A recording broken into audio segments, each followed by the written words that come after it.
Hello నమస్తే. నేను Ashok. Welcome to ప్రజా చైతన్యం. ఏపీ రాజకీయాలన్నీ ప్రస్తుతం మహారాష్ట్రల మీద కొనసాగుతూ ఉన్నాయి. కూటమి సర్కార్ అంతా సైలెంట్‌గా ఉంటుంటే మాత్రము ఏపీకి సంబంధించి రాజకీయాలకు సంబంధించి వైసీపీలో మళ్ళీ అరెస్టుల భయం పట్టుకుంటూ వస్తుంది. వైసీపీకి సంబంధించి వల్లభనేని అరెస్ట్ తర్వాత నెక్స్ట్ ఎవరంటూ కూడా ఒక పెద్ద చర్చ జరుగుతుంది. ఏపీ రాజకీయాలపైన ఈరోజు ఇంటర్వ్యూలో మాట్లాడదాం. ఇంటర్వ్యూలో నాతో పాటు పార్టిసిపేట్ చేస్తున్నారు అనలిస్ట్ కేఎస్ ప్రసాద్ గారు. ప్రసాద్ గారు నమస్తే.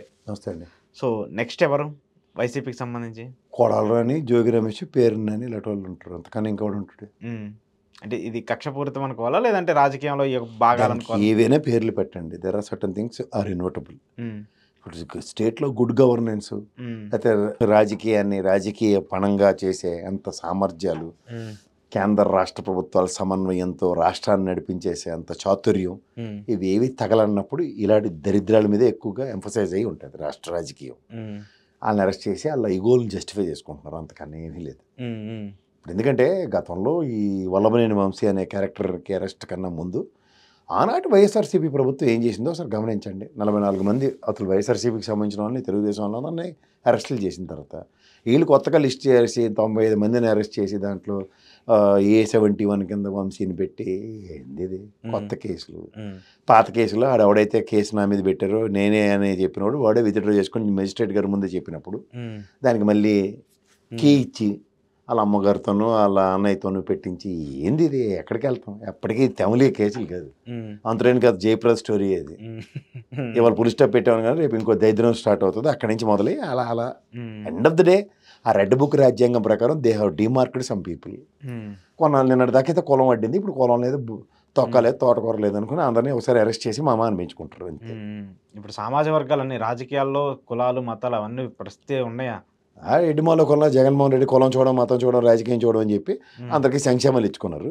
వీళ్ళు కులమైనా తొక్కైనా తోటకూరైనా మొత్తం అందరినీ ఎత్తుకోదేస్తామని మొదలెట్టుకున్నారు. అంతకనే ఏం లేదు. రెండింటికి కంపారిజన్ ప్రజలు గమనిస్తారండి. 5 ఏళ్ళు ఓపి పట్టవలసిందే, ఏ చెత్త అయినా భరించవలసిందే, ఎవ్వరూ అతీతం కాదన్న విషయం తెలుసుకోండి అంతే. సో అంటే ఇప్పుడు ఒక పెద్ద హోదాలో ఉన్నటువంటి చంద్రబాబు నాయుడు గారికి తెలియకుండా ఇవన్నీ జరుగుతుంది. ఎందుకంటే గతంలో కూడా ఆయనకి అరెస్టులకు సంబంధించి ఎలాంటి ఇబ్బందులు పడ్డారు ఏంటి అనేది కూడా ఆయనకు తెలుసు కదా. ఇవి రాజకీయంగా ఏ దానికి ఇంపాక్ట్ అవుతాయి ఆయనకు తెలుసు కదా. ఇప్పుడు ఆయన సామర్థ్యంతో ఇవాళ నడుస్తుంది రాజకీయం అంటే మాత్రం ఎవడైనా నమ్మొచ్చు, కానీ నేనైతే నమ్మను. ఓకే. ఎందుకంటే original ability and capability of Chandrababu Naidu గారు ఈ తరహా రాజకీయం చేయరు. ఆయన పందా వేరు, ఆయన నడవడిక వేరు, ఆయన కోడ్ ఆఫ్ కండక్ట్ వేరు. ఇక్కడ ఏంటంటే ఇది is in the clusters of Lokesh. ఆ క్లస్టర్స్లో రాజకీయం ఎలా నడుస్తుందంటే ఆయన పందాలో నడుస్తుంది. వీళ్ళు మనం బయట నుంచి కూర్చుని వెళ్ళప్పుడు చూడండి, తెలుగుదేశం పరంగా జనసేన పరంగా అందరూ సజ్జల రామకృష్ణారెడ్డిని ఎలా ఆడిపోసుకుంటున్నారు. ఇలా ఆడిపోసుకునే సామర్థ్యం వైఎస్ఆర్సీపీ వాళ్ళకి లేక వీళ్ళు ఖచ్చితంగా లోకేష్ గారి ఆధ్వర్యంలో జరుగుతున్న రాజకీయాన్ని వాళ్ళు ఎండగట్టలేకపోతున్నారు. అంతకన్నా ఇంకేం లేదు. రెండింటికి పెద్ద తేడా ఏం లేదు. సో అయితే ఖచ్చితంగా డివైడెన్స్ ఉందన్నమాట. ఉందండి. లేకపోతే ఇప్పుడు 14 సంవత్సరాలు ముఖ్యమంత్రిగా చేసిన చంద్రబాబు నాయుడు గారి గురించి ఎవరికి తెలీదు? ఆయన పద్ధతి ఏంటో తెలీదా? రాజకీయానికి ఒక అర్థం పరమార్థం ఆయన డిఫరెంట్ పందాలో తెలియజెప్పి ఓ రాజకీయాన్ని ఒక వెరీ గుడ్ అడ్మినిస్ట్రేషన్ స్కిల్తో చేసిన దగ్గర దానికి ఇంప్రూవ్డ్ వెర్షన్ అంటే ఫంటాస్టిక్ అడ్మినిస్ట్రేషన్ అన్నది జగన్మోహన్ రెడ్డి గారు చూపించాడు. ఓకే. ఇప్పుడు చంద్రబాబు నాయుడు గారికి మార్క్ ఎలా క్రియేట్ అయిందంటే రాజకీయాలు నేను చేయలేదు కాబట్టి రాజకీయాన్ని ముడిపెట్టి అడ్మినిస్ట్రేషన్ చేస్తే ఎలా ఉంటుంది అన్నది కొత్త మార్గం క్రియేట్ చేసుకున్నాడు ఆయన. ఓకే. ఈ మార్గంలో ఏమవుతుందంటే ఇనిషియల్ హిక్కప్స్ కింద చూసుకున్నాం ఫస్ట్ అని ఏదో చేద్దాం అన్న దాంట్లో, కానీ ఇవి ప్రతిదానికి పాబంధకాల కింద మిగిలి ఉన్నాయి. ఇప్పుడు రోడ్డు స్మూత్గా ఉండి వెళ్ళడం వేరు, సో మెనీ స్పీడ్ బ్రేకర్స్ పెట్టుకున్నారు అనుకోండి, ఎక్కడికి వెళ్తుంది బండి? ఎక్కడికక్కడే ఫస్ట్ గేర్లోనే వెళ్తూ ఉంటుంది. ఇది 8 నెలలైనా ఇంకా ఫస్ట్ గేర్లోనే వెళ్తుంది. ఎందుకు? దీనికి కొత్త రంగు పులిమేరు, రాజకీయ చతురత్వం అని పేరు పెట్టి అది రాజకీయ అతిరథ మహారాజుడైన చాణక్యతనం ఉన్న చంద్రబాబు గారికి తాతక దగ్గులు నేర్పినట్టే. చాలా మంది గ్రహించట్లే, మనం ఏం చేయలేము దానికి. ఇప్పుడు చిన్నపిల్లల రాజకీయం పెద్ద ఆయన రాజకీయంకి చాలా తేడా ఉంటుంది. రాజకీయాన్ని రంగరించి కొట్టడంలో ఆయన వెంచిన లేడు. There are lot of incidents and stances original పందా ఆఫ్ చంద్రబాబు గారి గురించి. 14 ఏళ్ళ ముఖ్యమంత్రిగా ఆయన చేసిన పనులు చాలా మందికి తెలుసు. ఇలా ఎప్పుడు చేయలేదు ఆయన. ఆ భిన్నత్వంలో ఏకత్వం చూసాం, కానీ ఈ విభిన్నత్వంలోంచి రాజకీయం అన్నది ఎవరికి ఆకలింపు కావట్లేదు. ఓకే ఓకే ఓకే సో ఇప్పుడు ఏంటి, ఏపీకి సంబంధించి రేపు బడ్జెట్ సమావేశాలు జరగబోతున్నాయి.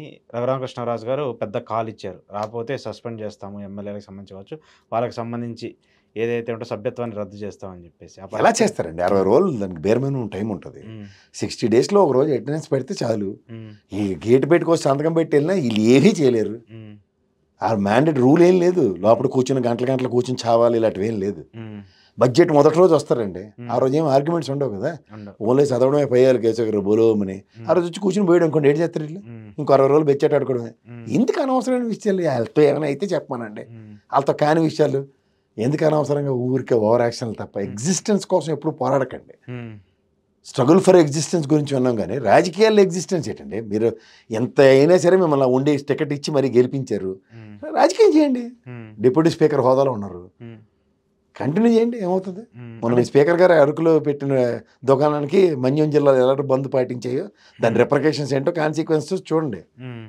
మీరిద్దరూ ఒక పవర్ఫుల్ పొజిషన్స్లో ఉన్నప్పుడు పవర్ చూపించడానికి ఆ తాపత్రయపడకండి అంటే జగన్మోహన్ రెడ్డి అనే వ్యక్తి ఆ ఒక్కరో అంటే ఏదో భయపడి ఆ ఒక్కరోజు వెళ్ళి సంతకం పెట్టి వస్తాడా అసలు ఇందులో భయం అన్న కాన్సెప్ట్ ఏంటండి నాకు అర్థం కావట్లేదు భయం అంటే ఇప్పుడు అంటే రాకపోతే సభ్యత్వం రద్దు చేస్తారన్న భయం తెలిసి సంతకం పెట్టారని చెప్పి టీడీపీ 60 రోజులు ఉందండి ఇంకా 60 రోజులు ఆల్రెడీ శాసనసభకు సంబంధించి సమావేశాలు జరిగి అప్పుడు వెళ్ళలేదు ఎన్ని రోజులు లెక్కటండి ఎన్ని రోజులు కనీసం 15 రోజులు ఏమో జరిగినాయి కదా ఇన్ని నెలలు ఎక్కడండి 60 రోజులు దాటిందా 60 రోజులు దాటలేదు మరి దేనికి ఊరిక ఈ టర్మ్ కాకపోతే నెక్స్ట్ టర్మ్ కనుక వెళ్ళాలి కదా అరే అలా కాదనే మీరు గాబరా దేనికి పడుతుండ్రు ప్రమాణ స్వీకారం అయింది కేసీఆర్ ప్రమాణ స్వీకారం ఎంత డిలే అయింది చాలా రోజులు చూస్తుండ్రు కదా ఎందుకు గాబరా పడతారు ఊరికే స్పీకర్కి ఈ అనర్హత వేడి రోజు న్యాయస్థానాల దగ్గర నుంచి వచ్చిన వెరిడిక్ట్లకే స్పీకర్ స్పందన చూస్తున్నాం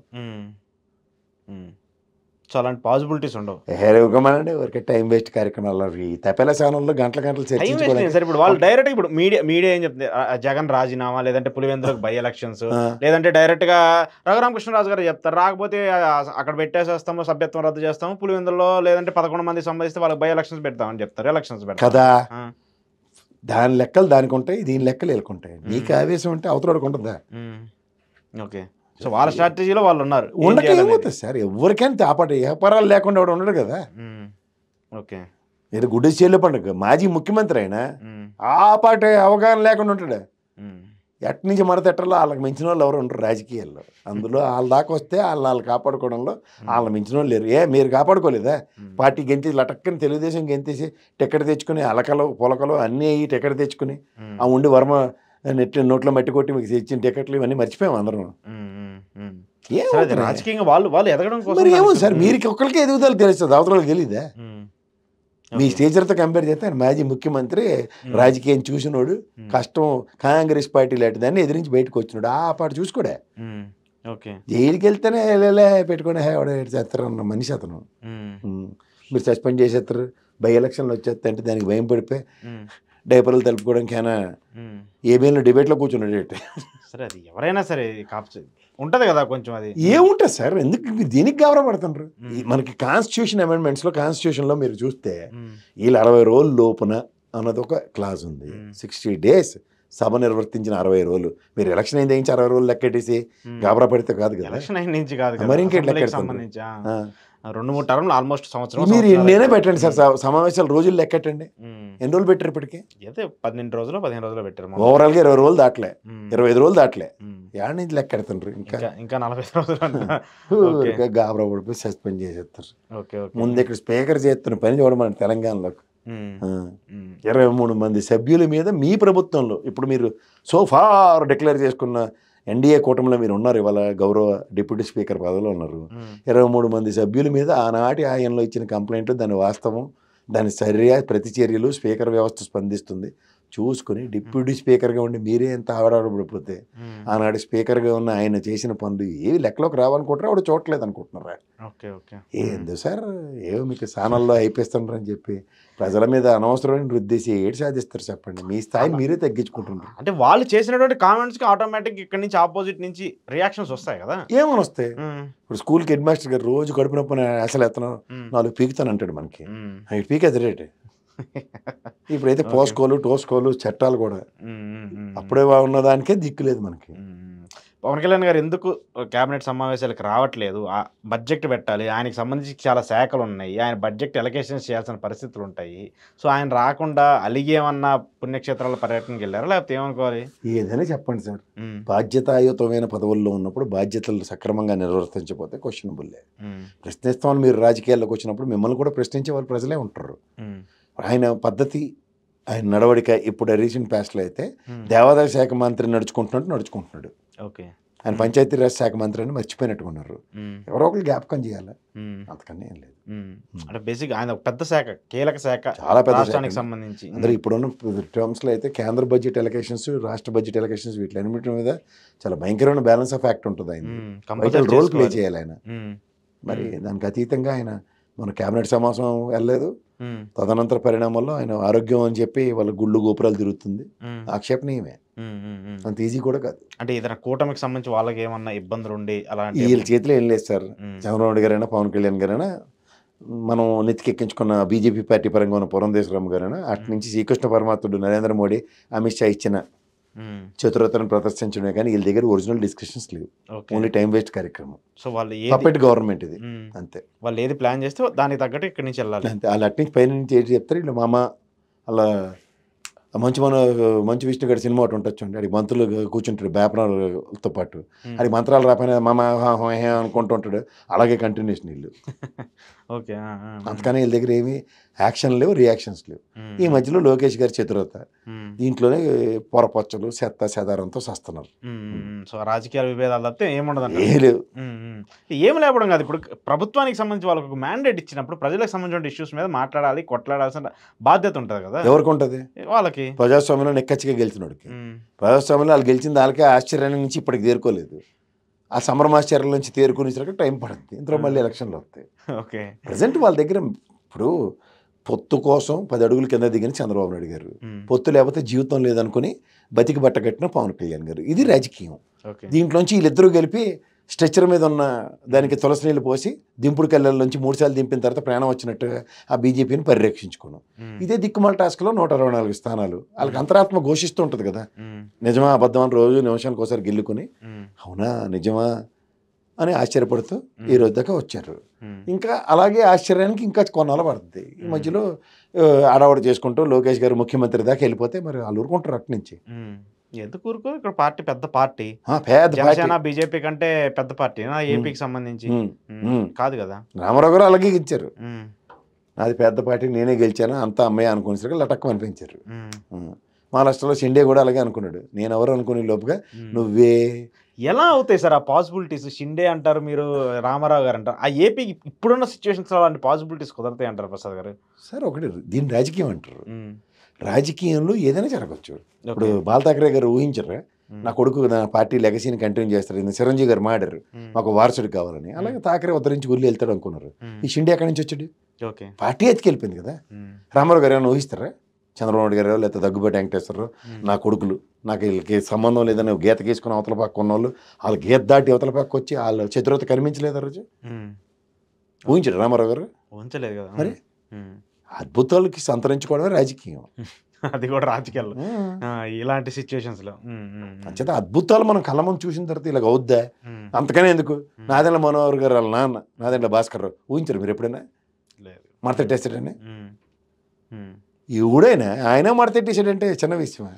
అలాంటివన్నీ చూసిన తర్వాత కూడా ఇంకా అవుతుందా అంటే? అలా అవుతుందా అని కాదు, ఇప్పుడున్న సిచ్యువేషన్స్ సిచ్యువేషన్ ఏడు సార్ సిచ్యువేషను. మీరు అనుకుంటున్నట్టు సిచ్యువేషన్స్ అన్నీ మీకు నచ్చినట్టుగా మహాకవి కవయిత్ర మూలంలో గంటంతో గుచ్చి చొక్క అక్షరాలు పేర్చి రాసినట్టు రాజకీయం నడిస్తే మీరు నేను ఇది స్ట్రైట్ లైన్ మెథడ్ రా బాబు, దీని గురించి మనం మాట్లాడలేము. ప్రతి నిమిషం నివురుగప్పిన నిప్పులాగా బీజేపీ ఎప్పుడు రాష్ట్రాలను ఎత్తేద్దామని చూస్తుంటాడు. వాళ్ళ పనే అది. ఓకే. సో అలాంటిది ఖచ్చితంగా ఏపీలో రిఫ్లెక్ట్ అవుతుంది, అది ఎప్పుడైనా కావచ్చు. శివసేన కన్నా ఎవడైనా వేరే విధైతే ఉంటారు. హిందుత్వవాదంకి మించిన వాళ్ళు ఎవరన్నా ఉంటారా? వాళ్ళకే దిక్కులే, వీళ్ళు ఎవరు? ఓకే. ఏంటి మార్గదర్శి కేసుకు సంబంధించి మళ్ళీ ఆ ఇష్యూ సంబంధించి చాలా పెద్ద ఎత్తున వివాదం 2 ఉన్నాయి సార్ ఇక్కడ. మార్గదర్శిని తెలుగుదేశం పార్టీని ఒకసారి గమనించుకోగలిగితే ఏ డిజోనింగ్ ఆఫ్ ఎ ఫాదర్ అంటే ఒక తండ్రిని కొడుకు డిజోన్ చేసుకుంటే అన్న దగ్గర తెలుగుదేశం పార్టీకి కొడుకులందరూ మా నాన్నకి తెలుగుదేశం పార్టీకి సంబంధం లేదని రామారావు గారి పార్టీ లాక్కుని తెలుగుదేశాన్ని చంద్రబాబు నాయుడు గారికి ఎదాన్ని పెట్టిన ఉదంతం మర్చిపోక మునిపే ఇవాళ గౌరవ సుప్రీంకోర్టులో ఆర్గ్యుమెంట్స్లో మా నాన్న చేసిన తప్పుకి కొడుగ్గా నాదేటి బాధ్యత అని లొదరాలు అటు వాదిస్తేనే తండ్రి పట్ల వీళ్ళకి ఎలాంటి కన్సర్న్లు ఉన్నాయో ఒకసారి గమనించుకోమనండి.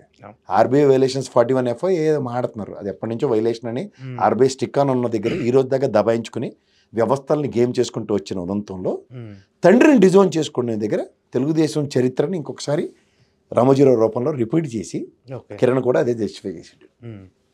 If you disown your father it's a matter of fact అని ప్రూవ్ అయింది. ఇవాళ గౌరవ న్యాయస్థానంలో కూడా ఆర్బీఐ కూడా కన్విన్స్ కన్ పాయింట్ ఏంటంటే తండ్రి చేసిన తప్పు అనుకుని మీరు ఇండైరెక్ట్గా నువ్వు యాక్సెప్ట్ చేసినట్టే కదా, అంటే వ్యవస్థ తప్పు చేసింది. రామోజీరావు రూపంలో నడుస్తున్న మార్గదర్శి అనే వ్యవస్థ తప్పు చేసినప్పుడు వాట్స్ యువర్ రెస్పాన్సిబిలిటీ అనేది నెక్స్ట్ క్వశ్చన్. దానికి సమాధానం ఉంటే వ్యవస్థతో గేమ్ చేయొచ్చు. ఉండవల్ల అటువంటి ఎప్పుడో నానా ప్రాతిపలు పడే కేసులు పెట్టిన దగ్గర ఈ రోజు దాకా తాస్తారు. గౌరవ హైకోర్టులో రాష్ట్ర ప్రభుత్వాలు రిప్రజెంటేషన్ ఇవ్వకపోవడం కూడా గమనించవలసిన విషయం. తదనంతర పరిణామాల్లో ఇవాళ ఎక్కడి నుంచి ఎక్కడికి లీడ్ అవుతుందో చూసుకున్న తర్వాత ఎక్కడో దగ్గర వ్యవస్థలో ఏదో ఒక రూపంలో పరిరక్షిస్తుంది అన్న దగ్గర ఇవాళ మార్గదర్శి కేసులో చెప్పకనే చెప్పిన ఆన్సర్ ఇది గమనించుకోవాలి. కానీ వాళ్ళు చాలా సీరియస్గా ఉన్నాయి, దాన్ని ఖచ్చితంగా చేయాల్సిందని చెప్పి ఆ ప్రొవిజన్స్ ఇంకా కంటిన్యూ చేయమని చెప్పింది. చేస్తారు వాళ్ళు, బిజినెస్ ఎక్కడ ఆపలే కదా.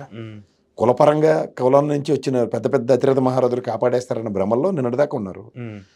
రామోజీరావు చిన్నపిల్లని చేసి అమిత్ షాకి ఇది రాముడు కృష్ణుడు అని నాస్తికుడైన బొమ్మలు చూపించిన తర్వాత వాళ్ళు కూడా నిన్నటిదాకా కాపు కాశారు. ఇప్పుడు ఉదాహరణకి సిఐడి లాంటి వ్యవస్థ ఆంధ్రప్రదేశ్ పోలీసు యొక్క పటుత్వంతో వాళ్ళు ప్రూవ్ చేసిన దగ్గర మంచం ఎక్కి అంపసాయి మీద ఉన్నాను చస్తున్నాను బతుకుతున్నానని చెప్పి కాలక్షేపం తాస్తారంలో ఆ శైలజం ఏకంగా అమెరికా వెళ్ళిపోవడంతోనే గమనిస్తే ఏమీ చేయలేరు, మమ్మల్ని ఏమీ చేయలేరు అన్న దర్పాన్ని వాళ్ళు ప్రదర్శిస్తున్నంతకాలం వ్యవస్థలో ఎక్కడో దగ్గర ఎప్పుడో దగ్గర ఆ మొనాటమే బ్రేక్ అయ్యేదాకా ఓపిక పట్టవలసిందే.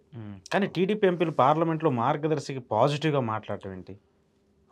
లేక సంస్మరణ సభ రాష్ట్ర ఖజానా నుంచి డబ్బులు తీసి పెట్టినప్పుడు అమరావతికి మనోడు వెళ్ళి ఎగేసుకుని 10 కోట్లు డొనేషన్ ఇచ్చింది అవన్నీ గమనించండి. హ్యాండ్ ఇన్ గ్లోవ్స్ రాజకీయాలు. ఇంట్లో కొత్తగా వింతగా ఏముంది? ఇక్కడ మిథున్ రెడ్డి చాలా గట్టిగా ఆయన ఏమో చేయాలి అని చెప్పేసి ఆయన మాట్లాడటం, ఉండవల్లి ఏమో ఆయన చేయాలని ఆయన మాట్లాడటం. సో ఇవన్నీ చూస్తున్నప్పుడు ఖచ్చితంగా దీన్ని ఇంప్లీట్ చేస్తూ వాళ్ళు ప్రభుత్వం ఇప్పుడున్నటువంటి ప్రభుత్వం దానికి సపోర్ట్ చేస్తూ దాన్ని ఏదో సేవ్ చేయాలని చెప్పేసి లేదంటే దానికి సంబంధించి ఏదో చేయాలని చెప్పడం, అది కూడా పార్లమెంట్ వేదికగా మాట్లాడటం అనేది దాన్ని ఎలా ప్రజలకు దీన్ని ఎన్నోసార్లు ఒక వేదిక పరంగా పార్లమెంట్ అండ్ రాజ్యసభల్లో ఎంతోమంది రాజ్యసభకు రిప్రజెంటేటివ్స్ దీంట్లో జరిగిన వాటిని అనర్గళంగా గళం వినిపించిన ఉదంతంలో కూడా సంబంధిత వ్యవస్థలు how they are reciprocating and how they are responding అనేది ఆద్యంతం మీరు గమనించగలిగితే ఈ రోజు దాకా జరుగుతున్న పరిణామాల్లో పరిరక్షణ మార్గదర్శికి జరుగుతుంది. ఓకే, ఇంటికొచ్చి కూడా అరెస్ట్ చేయలేని నిస్సాయ స్థితిని ప్రదర్శించింది కదా పోలీసు వ్యవస్థ. అంటే చెరుగుబాటు బ్రహ్మాండంగా ఉందని అర్థం. ఓకే, దానికి వెంటనే తెపాల ఛానళ్ళు ఉంటాయి. ఇవాళ ఎక్కడైనా మీరు ఈ భోగోని ఛానల్లో కానీ ఆ దిక్కుమల పేపర్లో కానీ ఎక్కడైనా వార్త చూసారా? లేదు. ఆ లబోదీపం అన్న సాక్షివాడు తప్ప ఎక్కడ ప్రజల్లోకి ఒక నెగిటివిటీని ప్రజల్లోకి చొప్పించడానికి వాళ్ళ దగ్గర ఉన్నంత సామర్థ్యం మిగిలిన ఎవరి దగ్గర లేదు. ఈ విషయం ఇప్పుడు మార్గదర్శి విషయంలో ఈ చిట్ ఫండ్ స్కాము దీని వీటి మీద సామాన్య మానవులకి ఎంతమందికి అవగాహన ఉంటుంది? మహా అయితే పేపర్ చేస్తే అవగాహన వస్తుంది. ఆ దిక్కుమాల పేపర్లో వార్త లేకపోతే అదంతా ఒక చౌదరి బెల్ట్కి సంబంధించి వాళ్ళు పరిరక్షణ బ్రహ్మాండంగా చూసుకుంటున్నారు అనుకోండి, ఏం చేస్తారు? మీరు ఏమైనా చేయగలరా? హైయెస్ట్ సర్క్యులేషన్స్ వాళ్ళ దగ్గర ఉన్నాయి, హైయెస్ట్ టీఆర్పీలు ఆ దిక్కుమాల ఛానల్కే ఉంటాయి. ఇంకవడు వెసులుబాటు అయినప్పుడు ట్రాన్స్లో మనుషులు ఉన్నప్పుడు అప్పుడు ఏమవుతుంది? It's a good game. ఆ గేమ్లో వాళ్ళు సర్వైవల్ ఫర్ ద ఫిట్టెస్ట్ అనేది ఉండేది. మేము సర్వైవ్ అవ్వగలం అని ఒక ధీమా భరోసా ఉన్నప్పుడు, ప్రజాబాహుళ్యాల్లో దాని విషయం మీద చర్చనీయాంశం కానప్పుడు, ప్రజలకి ఎంత డ్యామేజ్ జరిగిందో దానివల్ల ఒక సంబంధించిన చిట్ ఫండ్ కార్యకలాపాలు ఒక వ్యవస్థ పరంగా ఎవడైతే చేయకూడదో ఆ పని చేసింది కూడా ప్రజల్లో చర్చనీయాంశం కానప్పుడు, పచ్చలమ్ముకున్నోడికి చిట్ ఫండ్ లీటరా అన్నది ప్రశ్నే గలమెత్తకుండా ఉన్న పరిస్థితి క్రియేట్ చేస్తున్నప్పుడు ఎలాగే ఉంటుంది. ఓకే, ఇప్పుడు నీకు వ్యవస్థ మీద భయం ఉంది అనుకో, పోలీసుడు అంటే భయం ఉంది, లేకపోతే ఈడీ అంటే భయం ఉండి, మార్గదర్శి అంటే భయం ఉండి, ఏదైనా చేస్తే దాని గురించి మాట్లాడాలి. మాకేం భయం లేదు, మేము ఏం చేసినా అది శాసనం, ఎవడరా మీరు అన్న దర్పంతో వాళ్ళు వెలగబెడుతున్నప్పుడు వాళ్ళకి క్లియర్ తండ్రి చేసిన తప్పు కొడుక్కి ఎలా వర్తిస్తుందని వాదించే సామర్థ్యాన్ని పెంచుకున్నప్పుడు తండ్రి ఇచ్చిన ఆస్తులు కావాలి, తండ్రి చేసిన తప్పుకు బాధ్యత వహించరు. ఇది గమనించుకోమండాలి. ఖచ్చితంగా దీనికైతే ఇంప్లీడ్ అయ్యి దాన్ని ఏదో ఎస్కేప్ అయ్యే సిచ్యువేషన్స్ అయితే లేదు. ఖచ్చితంగా ఎప్పుడో మీరు నేను చచ్చిన కాటికి అది దాని మీద సొల్యూషన్ వస్తుంది. ఎవడు రాజు ఎవడు మంత్రి ఎవడికి తెలుసు, అప్పుడు ఈ కేసు ఎలా వెళ్తుందో కూడా తెలియదు, ఎవడికి తెలియదు. ప్రస్తుతానికి అయితే వాళ్ళకి దొరికినంత వెసులుబాట్లు ప్రపంచంలో ఎవడికి దొరకదు. ఆవిడ ఏకంగా అమెరికా వెళ్ళిపోయింది, ఏడు చేయగలిగారు. ఏం చేయగలిగింది ఆ ప్రభుత్వం? లేదు లేదు. సరే, కంక్లూడ్ చేస్తే ఒక పాయింట్, తిరుపతి జనసేన నేత కిరణ్ రాయలకు సంబంధించి ఒక మహిళ చేసినటువంటి ఫిర్యాదులు కావచ్చు, లేదంటే గత 2 రోజులుగా ఎక్కడో జైపూర్కి సంబంధించి అక్కడ పోలీసులు అంతా ఫాస్ట్గా వచ్చి ఇక్కడ నుంచి ఆమెని తీసుకెళ్ళి అక్కడ కోర్టులో ప్రవేశపెట్టడం కావచ్చు, ఇవన్నీ చూస్తున్నప్పుడు పొలిటికల్ వెండెంటా లేకుండా ఇంత ఈజీ సీక్వెన్స్ జరుగుతుందా అనేది. సార్ మీకు మాట చెప్పనా, సత్యవేడు ఎమ్మెల్యే ఓ దగులుబాజీ పని చేసి దొరికి ఆ అమ్మాయి ప్రెస్ మీట్ తర్వాత పర్యవసానాలు ఎలా ఉన్నాయి? ఏమీ లేవు. తర్వాత ఇవాళ జనసేన పరంగా ఈ పర్యవసానం ఏమీ లేవు. నెక్స్ట్ మూడోది ఏముంటుంది? అక్కడ మన అన్నమయ్య జిల్లాలో ఒక యాసిడ్ దాడి తెలుగుదేశం అమ్మాయి, ఆడికి ఏమీ లేదు. అలా ఈ చైన్ సైకిల్లో ఒకసారి తెలుగుదేశం, ఒకసారి జనసేన, ఒకసారి మళ్ళీ తెలుగుదేశం, మళ్ళీ జనసేనకి ఇంకో ఆపర్చునిటీ వాళ్ళే క్రియేట్ చేసేస్తున్నారు. ఈ పర్యవసానాలు ఏమవుతుంది? ఇవేంటి కాంపిటీషన్ బ్యాటిల్స్ లా ఉన్నాయి. మొదటే మొక్కే వంగంది మోనే వంగున ఒక సామెత ఉంటుంది. మొక్కలోనే తుంచి అవతల ఇసిరినప్పుడు కాంట్రాక్ట్ సర్టిఫికేట్లు ఎవరికి మట్టుగా ఇచ్చేస్తున్నప్పుడు ఎవరేం చేయగలుగుతారు? గతంలో ఇలాంటి ఇష్యూస్ వచ్చినప్పుడు చాలా పెద్ద ఎత్తున మీడియా కావచ్చు, మిగతా అంశాలు కావచ్చు, చాలా పెద్ద ఎత్తున మాట్లాడుతూ వచ్చారు కదా. వైసీపీకి సంబంధించి కావచ్చు, ఇంకో పార్టీ ఏదైనా ఇలాంటి ఉపేక్షించేది కాదు. ఏ రాజకీయ పార్టీ అయినా ఖచ్చితంగా ఖండించాలి. కానీ ఇప్పుడున్న పరిస్థితులకు సంబంధించి మహిళల భద్రత గురించి, మహిళల భద్రత చాలా పెద్ద ఎత్తున మాట్లాడినటువంటి రాజకీయ పార్టీలు ఇలాంటి సమయంలో కూడా సైలెంట్గా ఉండి దానికి సంబంధించి ఎలాంటి యాక్షన్ తీసుకోకపోవడం ఏంటంటే, పార్టీయే సస్పెండ్ చేసి పార్టీయే ఎక్కడ మాట్లాడొద్దని వార్నింగ్ ఇచ్చిన తర్వాత కూడా ఈ లెగేసుకుని పోగేసుకుని ఛానల్లో కూర్చోబెట్టి గంటలు చిట్ చాటింగ్లు పెడితే ఎవరండి చేయగలరు? మీతో ఏమవుతుందో నాతో అయితే ఏం కాదు, మీతో అంతకన్నా కాదు. అదే వాళ్ళ ధైర్యం, అదే వాళ్ళ ధీమా, అదే వాళ్ళ దర్పం. ధైర్యం, ధీమా, దర్పం మూడు కలిపి కలగోసి ఒక వ్యక్తి చుట్టూ తిరుగుతున్నప్పుడు, ఉడ్రా నువ్వు అని గట్టిగా అడిగినోడే లేనప్పుడు, పోలీస్ వ్యవస్థ రక్షించేవాడే భక్షకుడు అన్నట్టు కాకుండా రాజస్థాన్ పోలీసులు అక్కడి నుంచి వచ్చారు, ఎవరికి నోటీస్ ఇచ్చారు, సంబంధిత దాని ఏదో ఆర్డర్ అంటారు, ఒక ఆర్డర్ ఉండాలి కదా, ఆ ఆర్డర్ పట్టుకుని కాపీ తీసుకురాకుండానే పోలీస్ వ్యవస్థ స్పందించి ఇక్కడున్న మన ఆంధ్రప్రదేశ్ రాష్ట్ర అమ్మాయిని జులుముతో చేయబట్టుకుని లాగి జీపులు ఎక్కించేంత కార్యక్రమం తెరలేపినప్పుడు కూడా ఎక్కడ ఎవరి దగ్గర నుంచి స్పందన లేనప్పుడు ఏం చేయగలుగుతారు మీరు మాత్రం? నేనెవరు, మీరెవరు? మన స్థాయి చాలా చిన్నది. స్థాయిలు చిన్నదే, కానీ ఇలాంటి ఇష్యూస్ రిపీటెడ్గా జరుగుతున్నప్పుడు దాన్ని చోట స్టాప్ చేయాలి. ఏం చేయగలరు? ఇప్పుడు మీరు ప్రభుత్వం ప్రజాస్వామ్యంలో మీరు నేను కాదు, లేకపోతే వాళ్ళు మొత్తం 164 స్థానాలతో కూర్చొని పెట్టారు.